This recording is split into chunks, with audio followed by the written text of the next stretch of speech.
What inspired me to be an architect, there are lots of aspects and reasons. One, as a kid I was very curious. I've been told, of course, that I was always kind of looking around and always trying to touch everything, smell everything, and kind of open everything around me. And whenever I've been told not to do, I was not crying, actually I was moving to the other part or exploring something different.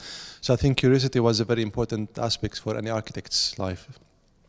I was also fascinated by the concept that somebody can actually draw something, and this draw, regardless how crazy it is, it could be actually transformed into a building that people can use and walk and touch. And when I was walking with my parents in the streets or traveling with them, I was always fascinated by how these individual buildings, regardless of the scale, are actually, making something. For me it was like a big Lego land, and I was kind of always inspired by this. Also, my father is an architect, so I've been used to listen to lots of terminologies at the house. I was used to the concept that sometimes my father used to come back very late from work, and I always was aware what kind of impacts such career adds to the person.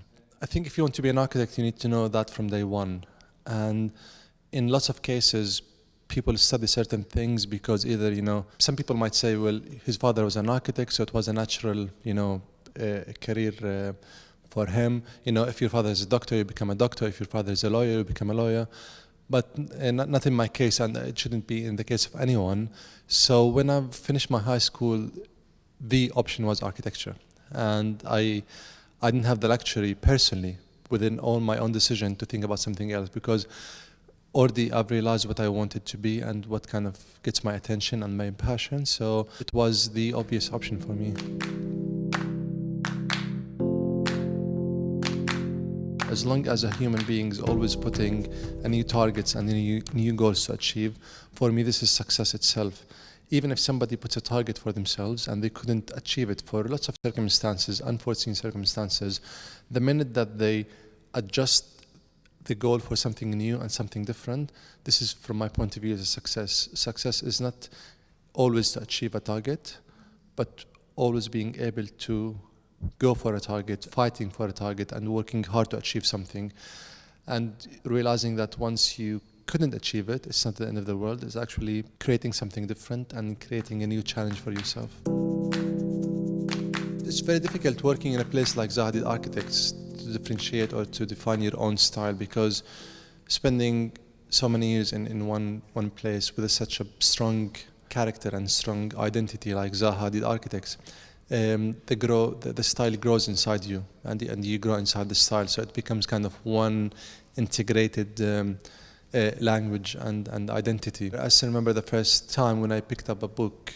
This was in my first year. I was still 17, and when I saw one of Zaha's early books, and this was the first time for me to read about Zaha or to hear about Zaha, and I opened the book and I was so fascinated by the very bespoke, profound kind of language that she was creating back then. I was talking about her early paints and her early projects, the Beatra Fire Station, and other kind of one of Zaha's earlier projects, and I was completely astonished by the language she was introducing and how she managed to kind of reshape and reintroduce lots of terminologies in the architecture that we took for granted for so many years. So naturally I was going back to my childhood and what made me an architect, this kind of level of curiosity to explore what kind of style is that, and how she managed to push the boundaries of the design, kind of made that style kind of goes naturally to pick and implement. I think styles, they do develop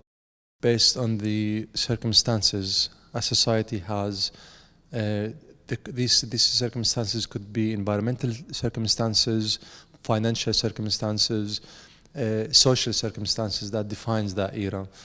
And I also don't agree with the concept that you're free to design everything, and that's what becomes kind of the international style. I think after globalization and after kind of the open market and all these things, people refer more to a kind of international design, that you can design anything anywhere.